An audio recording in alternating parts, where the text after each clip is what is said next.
Karon mga higala, niya ang sumpay ning atong sigilanon. Daghong sasapa.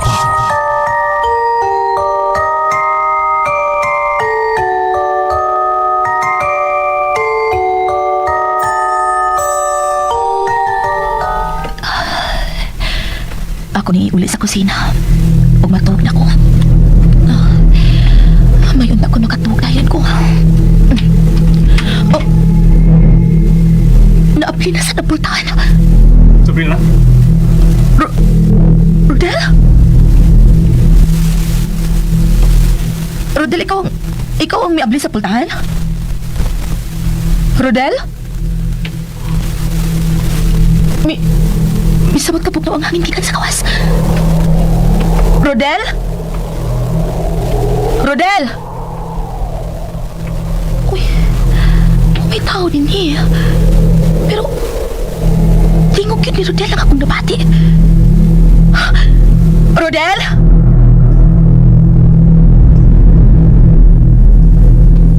Rodel? Tingin mo lang ni Ma'am Sabrina. Isang pit niya si Rodel. Rodel! Niya ka si Rodel. Ako lang susihon be.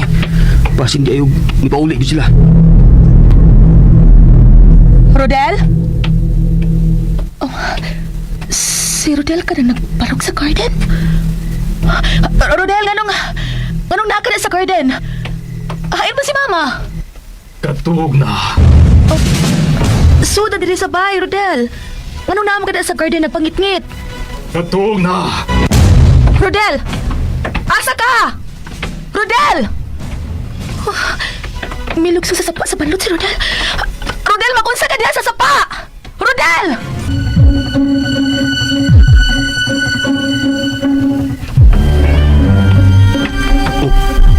Abdul sila na kumpuntahan. Yan naman ay. Diba, may gawas ka si Ma'am Sabrina. Balik, Arding. Ana, Nagkita ka ni Ma'am Sabrina? oh, nabati maguna ko yung tingog na misang pit ni si Rodel. Niya, abli ang puntahan. May gawas si Ma'am Sabrina? Tingali kay abli ng saring puntahan. Basin may suot siya sa ilang kwarto. Niya, pasagda na ning abli ning kumpuntahan. Manoy, tanaw na ko silang kwarto si Ma'am Sabrina, ha? Unya, lantawa siya sa gawas. Ninong nagawas. Hain man si Ma'am. Huwag man ang gisangpit man niya si Rodel.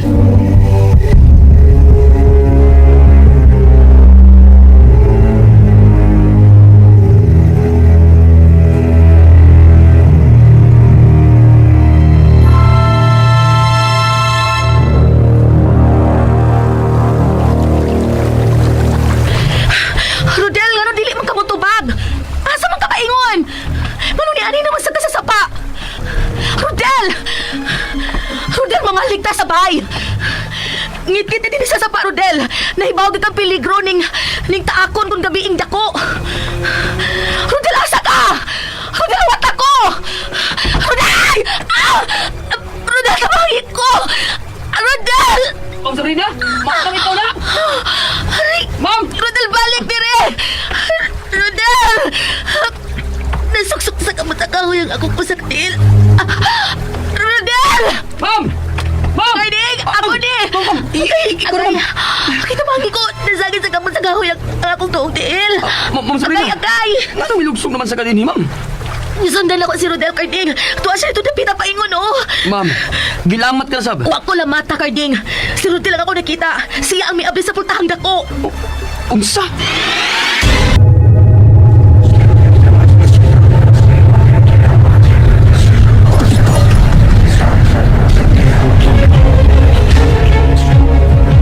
Si Rodel ang akong gisundan, Karding. Dili may tabong kilamat lang ko. Pero ma'am, wala may tao diya sa ubos. Mitunga siya paingon sa nasunog na bahay sa ibabaw. Ma'am, dupol gangin ang imong nakita. Dali na, ma'am. Mamiyata din ni ma'am. Kay kuya ko, maabdan tagtong gabi din sa sapa. Tabangi ko. Iptang, usa ka tiil nga nasangit sa gamot na kaoy, Karding. Oo, ma'am Sabrina. Ma'am, panganandaan, ma'am. Kanat lang. Kini, morning ang ibirahon, ma'am. Ay!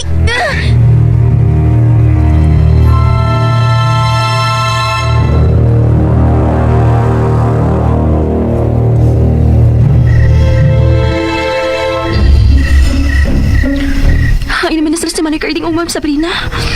Nga nagpalit na lang nawa si Ma'am Sabrina. Hawa sabgit silang kwarto ni Sir Rodel. Gunit ako, ma'am. Gunit. May napaingon na dinigigan sa sapa. Manoy! Ikaw na! Kaming duha ni Ma'am Sabrina. Ma'am, hinalig na ka, ma'am. Hinay lang, hinay.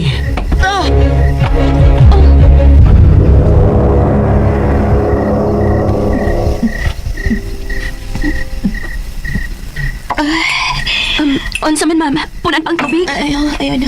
Okay. Ma'am, ang anong ibiya makadini sa bahay? Ma'am, ano sige sa sangpit ni si Rodel? Nauli si Rodel.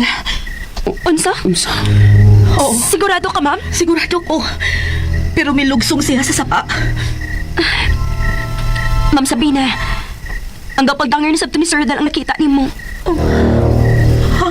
Maayo rin ma'am nga nasangit ang imong tiil sa gamot sa kahoy. Pero klaro kaayo nga si Rodel ang akong gisundan. Iya akong gisangpit.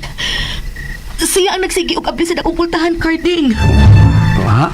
Pero, imposible nga. Magduwa-duwa si Rodel sa pultahan, ma'am. Imposible sad kayo nga manghadlok siya. O giposible sa ba? Nga abot niya din mula ho siya sa sapa. Ma'am, dili to si Rodel ang misangpit ni mo. Kinahanglan mag-amping ka, Ma'am Sabrina. Tungod kay Muraog, ikaw na ang sunod nga target sa... Daot ang espiritu nga may kamit sa bayo ni Sir Rodel. Kung usap sa ma'am, dili tingali mo pa ulit si Sir Rodel. Mamoy ka ng gabiing dako. Kanya mo balik sa syudad aron waon si Madam Mercy. Gusto ka, Carding. Kaniyot, akong tawagan si Rodel.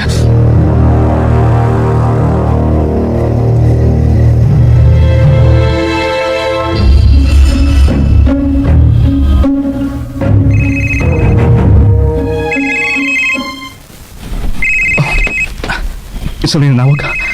Oh. Si Sabrina. Hello? Love? Rodel, ikaw gid na? Naapa ka sa ospital? Oh, Sabrina. Di pa may sa ospital.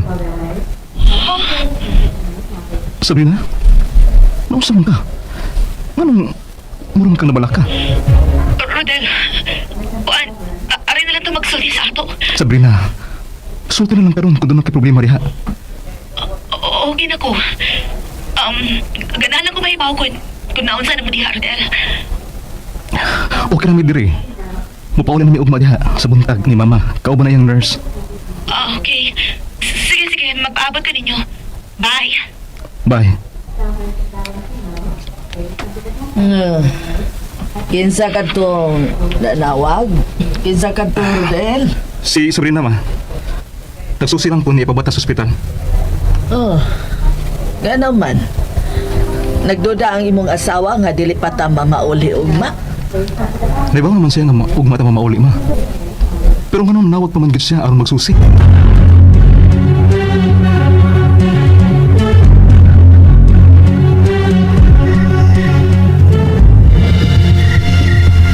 Ma'am, nahilo mo ka diha. Si Sir Rodel yun ang nakatubag ni mo, ma'am? Oo. Ugtuwa pa sila sa ospital. Kun mao na.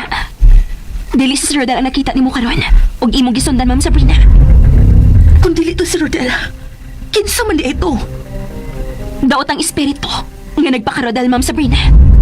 Unsa? O gusto ka niyang lamaton. Aron madisgrasya kasama kang adala. Unsa?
Hey, baby.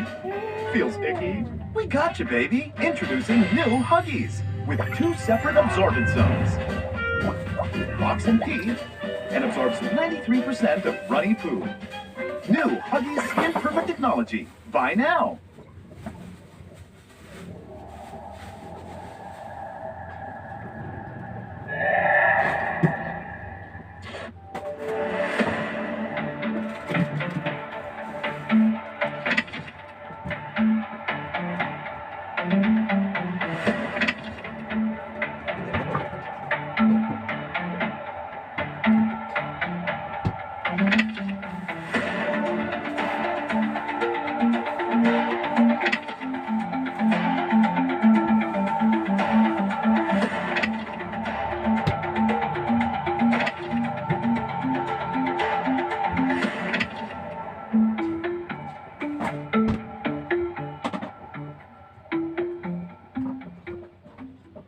Isang ina ang nagdokumento ng kanyang pakikipaglaban, pati ng pamilya niya, dahil sa balita na yung asawa niya ay merong terminal brain cancer.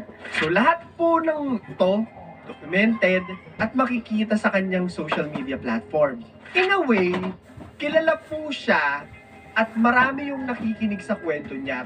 Social media content creator na rin siya. Kung paano siya lumaban kahit na sunod-sunod yung kanyang mga problema. Bigat na balita niya yung cancer, diba, sa pamilya. Ang hindi ine-expect po ng kanyang audience sa kanyang content ay isang araw, allegedly po, ay pipitik ito at matatagpo ang patay sa sarili nitong tahanan.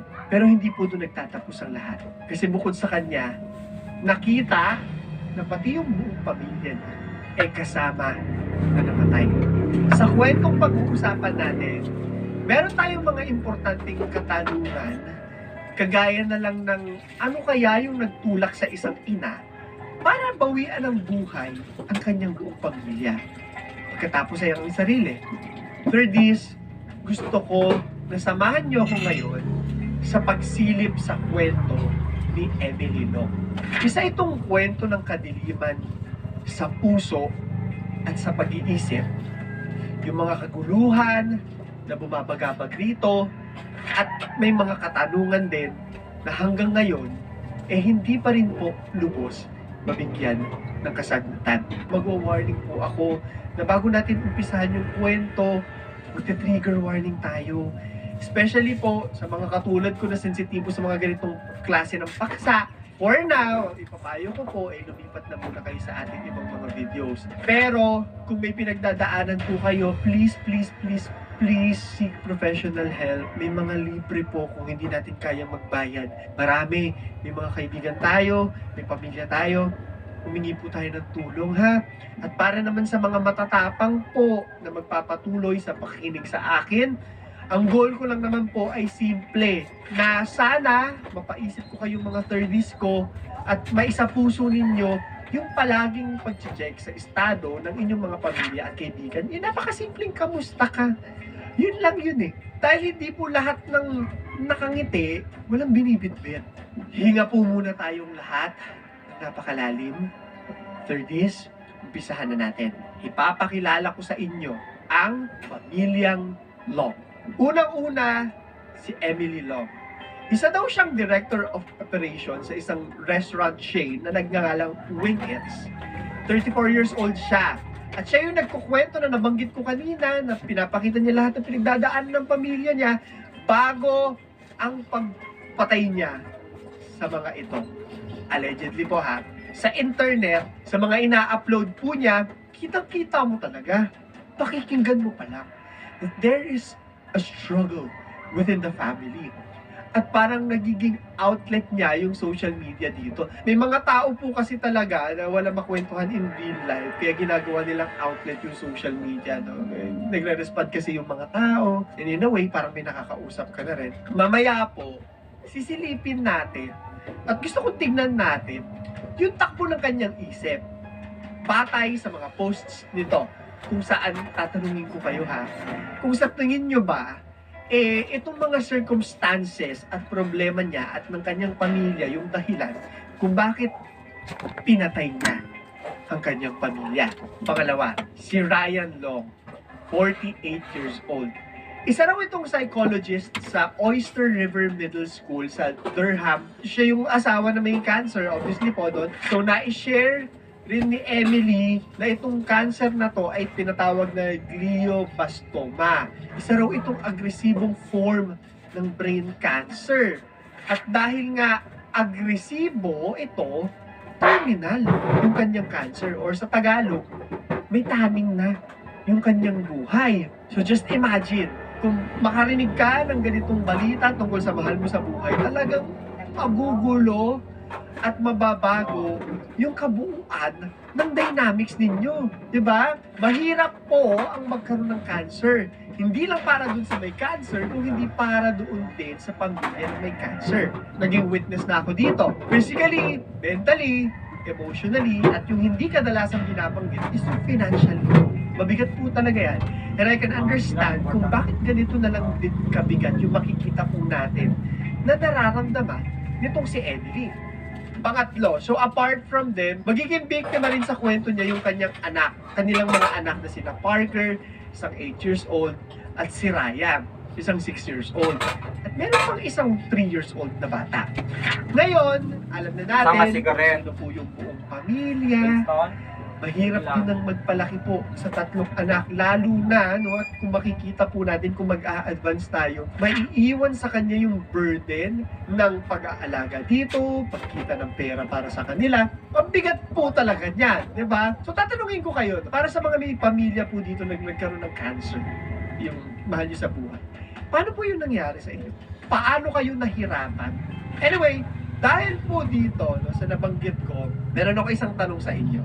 Ano yung masasabi ninyo sa ginawang pagpatay ni Emily? Kayo ba? I want you to put yourselves in her position. Paano nyo i-handle yung sitwasyon na to? Mai-stress at made-depress din ba kayo? O sasabihin nyo, hindi! Dapat malakas ako para sa pamilya ko. That being said, pag-usapan natin, terminal cancer. Paano kaya nag-respond sa balita na may cancer ang kanilang padre de pamilya? Yung mga anak ha, isa sa mga nabanggit po ni Emily sa kanyang mga uploads ay gusto ko na lang talagang gawing buong araw. Magtalukbong ng kumot kasama yung mga anak ko. Pero alam ko na hindi healthy para sa kanila yun. At syempre, hindi rin yun healthy para sa akin. So magigets na natin kung ano yung tumatakbo sa isip niya just by saying that. Kumbaga parang madilim, maraming mga ulap, maulan, parang ganun yung vibe. Noong May 11 naman po, nag-upload din ito ng video na may caption, "Want to watch someone actually fall apart before your very eyes? I swear, this cancer will be the thing that breaks me." Sinisira na rin daw siya ng cancer na pinagdadaanan ng kanyang asawa. Sabi niya naman na ipinaliwanag niya rin itong sitwasyon niya doon sa dalawa nilang mga anak, yung panganay at saka yung middle child. At yung fact na isang araw, mamamatay daw yung ama nila. Sabi niya naman, naiintindihan daw to ng mga bata. Eto na, ang pagpatay. Ito na ngayon yung madilim na pangyayari, ha? Sabi po sa balita, parents and 2 children found in Madbury, New Hampshire home in apparent murder. Bandang 8 p.m. raw ito napuntahan ng New Hampshire State Police. At pagdating dito, lahat sila ay pronounced dead. Wala nang buhay. Nakita rin yung baril malapit doon sa pamilya. So doon nila napagtagpo-tagpo yan. Alam na ng mga pulis yan, may unang hula na sila sa nangyayari. Pero ihuhinto po muna natin doon sa pagkahanap sa mga bangkay nila ang kwento, ha? At maglo-look back po tayo sa kung paano humantong sa ganito ang lahat. So bago po ang lahat ng to, merong isang video na in-upload si Emily sa social media. So alam naman po natin, nabanggit ko kanina, parang therapy niya yung pagsasabi niya sa social media. Anyway, itong specific na post na po ito na kaya yung susi para malaman natin kung ano yung dahilan at nagawa niya itong bagay na to, the disturbing final post. Around 2 days lamang po ito bago maganap ang pagpatay at makikita natin na may difference may pagkakaiba. Dito makikita natin yung estado ng pag-iisip ni Emily. Kaya 30s ha, ulitin ko lang na magta-trigger warning po ako. At kung meron sa inyong may kaparehas na sitwasyon, ulit, seek professional help. Lagi pong may mga taong handang tumulong sa inyo kahit sa tingin nyo wala. Meron at meron po. Maaaring isang tao hindi kilala, maaaring nakita mo lang sa comment section, nakausap mo, tutulungan ka niyan. Meron at meron po, you are not alone. Anyway, sa pag-uumpisa po ng footage, ramdam mo na yung bigat sa hangin.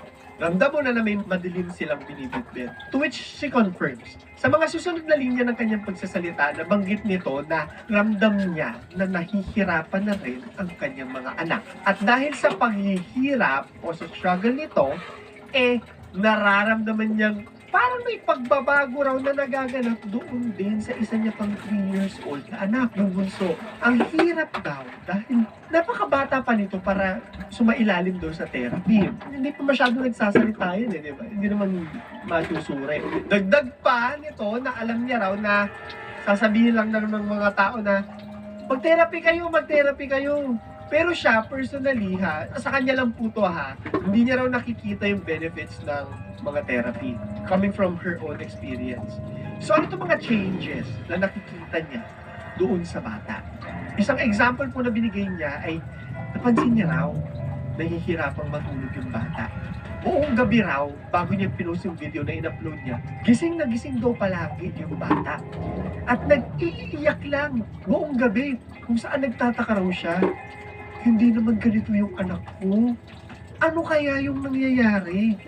At ito raw, napapansin niya na parang lalong tumitindi habang dumadating yung mga araw. Ito yung part na merong pagbabago doon sa kanyang oras. At naniniwala ako na she is really trying her best to make the situation better for her and her family. Coming from someone na nagkaroon na rin ng ganitong mga madidilim na pag-iisip. Dola, how can I cut a pumpkin more easily? First, make sure your knife is sharp. Dull ones make it way harder and more dangerous. Then, slice off the top about 1 inch deep. Next, score the pumpkin around its middle with a shallow cut to guide your knife. Then slowly work your blade through the flesh, following that line. Okay guys, I will give it a try. Let me know how it goes. Alright, I'm done cutting. Can the pumpkin seeds be eaten or should I throw it away? Absolutely can eat them. Just rinse off the slimy bits, pat them dry, toss with a little oil and salt, then roast at 375 degrees Fahrenheit light for 15 to 20 minutes until crispy. Don't toss them. They're a tasty bonus from your pumpkin project.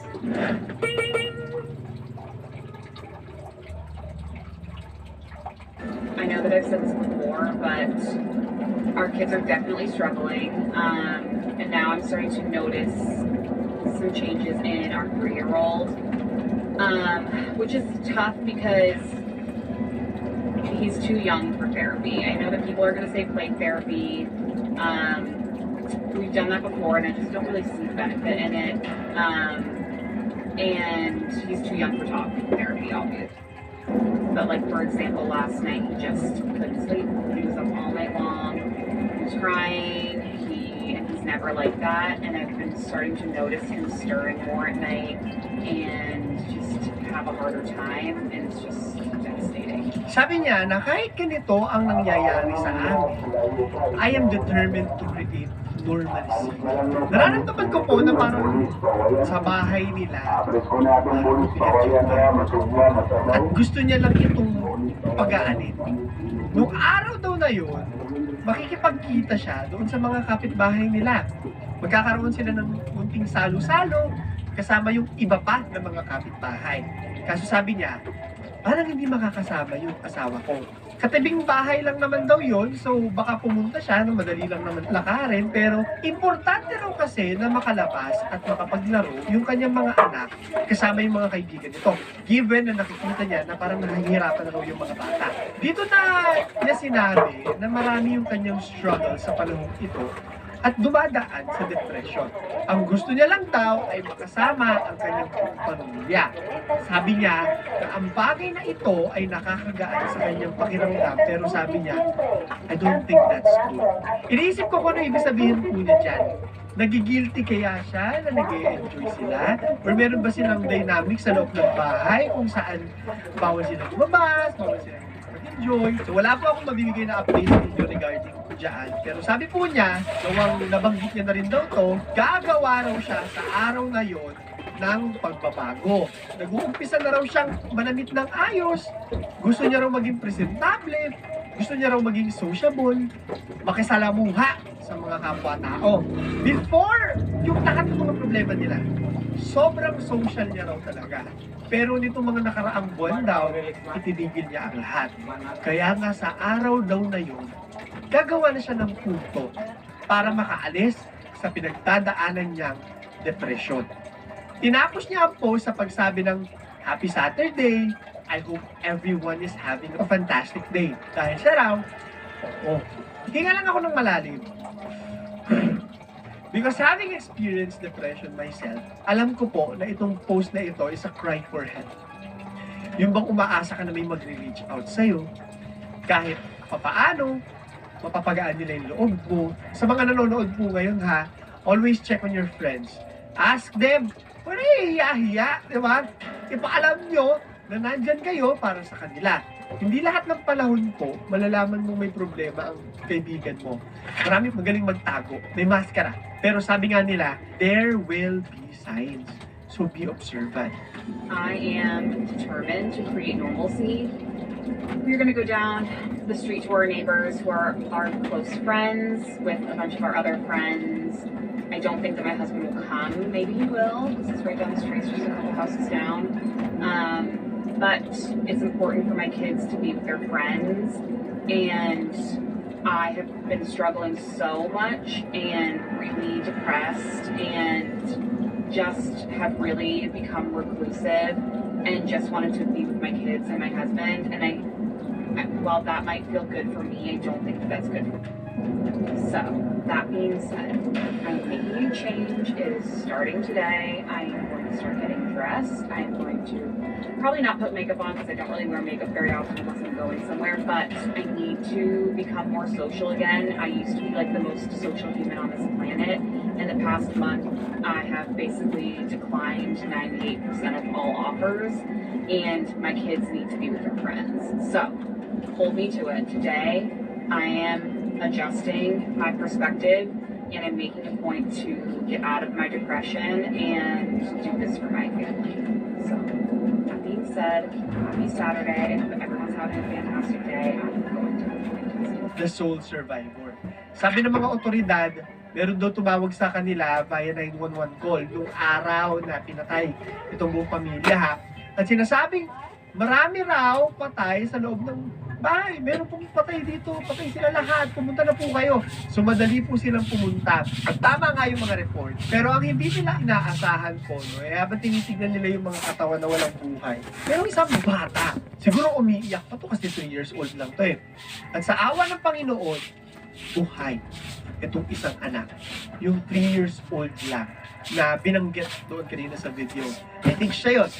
Naging saksi siya sa napakadilim na pangyayaring ito. Sabi ng mga otoridad doon na yung bata raw nasa custody na ng mga kalapit na pamilya. Hindi ko na po alam yung specifics, but I guess siguro mga kapatid, tito, tita, ganyan. Habang iniimbestigahan yung pangyayari, binigay na sa kanila. So alam niyo po, habang binabasa ko po ito, na-envision ko yung sarili ko na ako yung bata. Meron kasi mga nakakaalala na, no, or may awareness na po ng ganyang edad. Ako personally po masasabi ko sa inyo, I could clearly remember the first time that I had consciousness. And for sure, tatanim na sa utak ko ng bata at may long-term effect na to sa kanya. Hanggang pagtanda niya, babalik dun sa araw na yun. Babalik at babalik dun sa araw na yun. May epekto sa kanya yan. Natapos na po nila kasi kasuhin itong bata na to, no? Nabigay na nila sa kamag-anak, nagawa na ng kapulisan yung gagawin nila. By this time, lumabas na ang autopsy result. Dito ma-determine nila yung kabuuan ng pangyayari. At sa findings, nakumpirma nila, no, in detail, na si Emily mismo ay patay dahil sa isang gunshot wound sa ulo. Saan alam na po natin kung ano nangyari sa kanya. Nakakalungkot lang dahil ganun din ang panganay at yung middle child. Tig-isang gunshot din sa may ulo. Nirule na ng medical examiner na ito ay parehong homicide. Ganun din syempre yung kanyang asawa na si Ryan Lock. Sabi ng medical examiner, most likely daw, although it is quite obvious naman na nung Monday, August 18, 2025, kumuha raw si Emily ng handgun doon sa bahay nila. At inuna yung mga bata, saka yung asawa. At yung huli, alam niyo na po, wala po akong makitang rason pa kung bakit specifically ay iniwan yung bunso. Kung kayo yung tatanungin bakit sa tingin nyo left out yung bunso sa ginawang pagpatay. Ngayon, may gusto pong ipaunawa ang medical examiner sa lahat